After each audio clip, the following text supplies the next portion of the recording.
महाभारत के युद्ध में धनुर्धर अर्जुन और दानवीर कर्ण आमने सामने युद्ध में लड़ रहे थे। जब जब अर्जुन का तीर छूटता, कर्ण का रथ कोसों दूर चला जाता।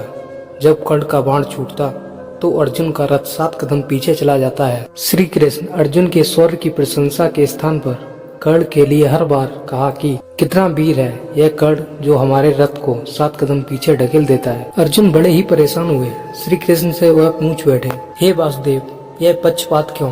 मेरे पराक्रम की आप प्रशंसा क्यों नहीं करते एवं मात्र 7 कदम पीछे ढकेल देने वाले कर्ण को बारंबार वाहवाही देते हैं। श्री कृष्ण बोले, अर्जुन तुम जानते नहीं, तुम्हारे रथ पर महावीर हनुमान एवं स्वयं मैं वासुदेव कृष्ण विराजमान हूँ और रथ के पहियों को स्वयं शेषनाग ने जकड़ रखा है। यदि हम दोनों नहीं होते तो तुम्हारे रथ का अभी कुछ भी नहीं बचता और इस रथ को 7 कदम पीछे हटा देना भी कर्ण के लिए महाबली होने का प्रतीक है, इसलिए वो तुमसे ताकतवर तो है।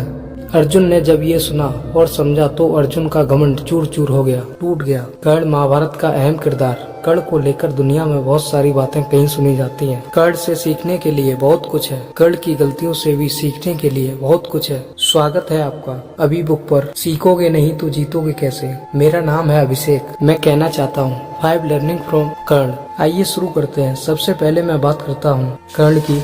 बहुत से लोग दुनिया में जिन्होंने महाभारत को पढ़ा है, समझा है और वो कहते हैं कि कर्ण से क्या सीखे। कर्ण तो महाभारत को रुकवा सकता था, कर्ण ने ये नहीं किया। कर्ण की गलतियों से भी सीखा जा सकता है। सबसे पहले मैं यही कहूँगा, कर्ण की गलतियों से सीखो, कभी जीवन में ये गलतियाँ मत कीजिएगा। पहली गलती जो कर्ण ने की, हस्तिनापुर में जब सारे राजकुमार जब शिक्षा ग्रहण करके वापस आए तो सारे राजकुमारों की जो कला थी उसका प्रदर्शन कराया जा रहा था। तभी वहाँ कर्ण पहुँच जाता है और अर्जुन को खुली चुनौती देता है, आ जाओ मेरे साथ में अजमाओ किसमें कितना दम है। अब कर्ण जो था वो युधिष्ठिर से बड़ा था और अर्जुन से भी काफी बड़ा था। बहुत एज डिफरेंस था। अपने से काफी छोटे को ऐसे ललकारना शोभा नहीं देता। यही पहली गलती कर्ण ने कर दी थी। दूसरी गलती जो कर्ण ने की थी वो थी भरी सभा में जहाँ चौसर का खेल खेला जा रहा था। पांडव हार चुके थे, द्रौपदी को बुलाया गया और चीर हड़प किया गया।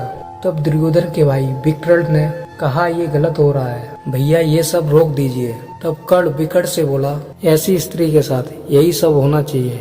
बहुत सारे ऐसे शब्द कह दिए जो नहीं कहने चाहिए थे और वही शब्द वही दृश्य महाभारत का कारण बना। इसलिए जीवन में कभी किसी नारी का अपमान मत करना। दूसरी बात सीखी जा सकती है कर्ण के किरदार से काफी सारी अच्छाई भी थी।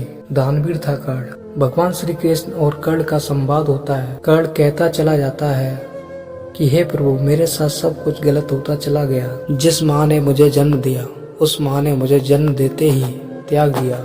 मुझे क्षत्रिय होते हुए भी क्षत्रिय धर्म में आने का मौका नहीं मिला। मुझे भटकना पड़ा और मेरे साथ हमेशा भेदभाव होता रहा। लेकिन कर्ण के जीवन से सीखने वाली बात है, उसने हर परिस्थिति में खुद को ढाला और खुद को बाहर निकालने की सोची, बाउंस बैक करने की सोची। कर्ण ने खुद को तैयार किया एक महान योद्धा के रूप में और जब जरूरत पड़ी तो अपने मित्र दुर्योधन का साथ दिया और महाभारत के इतने बड़े युद्ध में भी साथ दिया। तीसरी बात जो कर्ण के जीवन से सीखने के लिए मिलती है, शिक्षा का ही नहीं शिक्षा देने वाले का भी उतना ही सम्मान करो। कर्ण धनुर्विद्या सीखना चाहता था।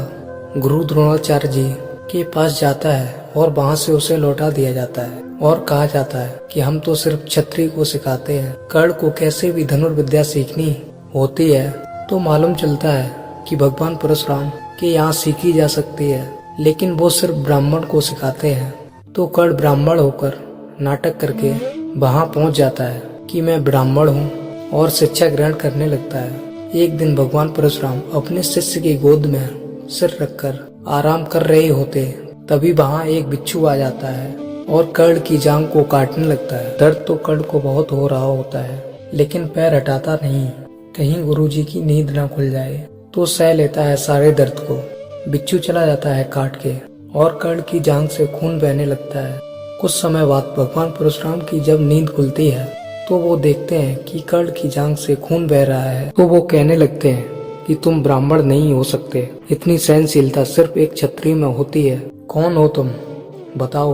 और गुस्से में भगवान परशुराम कर्ण को श्राप दे देते हैं कि तुम मेरी विद्या को तब भूल जाओगे जब तुम्हें मेरी विद्या की ज्यादा जरूरत होगी और कहने लगता है भगवान ऐसा श्राप मत दीजिए, लेकिन श्राप एक बार दे दिया तो वापस नहीं लिया जा सकता है। एक और श्राप है जो कर्ण की मृत्यु का कारण बना। एक बार जंगल में एक राक्षस का पीछा करते हुए कर्ण दौड़ा चला जा रहा होता है और तभी वो तीर चला देता है और तीर राक्षस की जगह गाय को लग जाता है और वह गाय का स्वामी ब्राह्मण था और वो वहाँ आ जाता है और कहने लगता है ये तुमने क्या किया, तुमने एक असहाय को मार दिया, तुम भी जब असहाय रहोगे जब तुम्हें भी कोई मार देगा। और यही होता है युद्ध भूमि में। जब अर्जुन से सामना होता है तो कर्ण अपनी विद्या भूल जाता है और उसका रथ का पहिया दंडल में फंस जाता है और अर्जुन तीर चला देते हैं और कर्ण की मृत्यु हो जाती है। लेकिन सार ये है, जिसने शिक्षा दी उसका भी सम्मान कीजिए, शिक्षा मिली उसका भी सम्मान करो। चौथी बात जो सीखनी चाहिए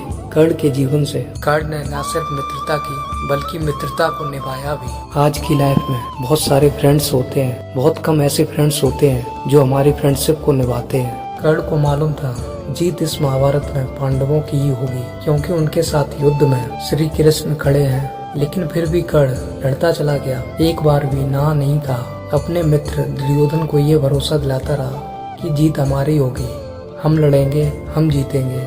कौरवों की पूरी सेना आंख बंद करके कर्ण पर भरोसा करती थी। दुर्योधन ने भी मित्रता निभाई थी।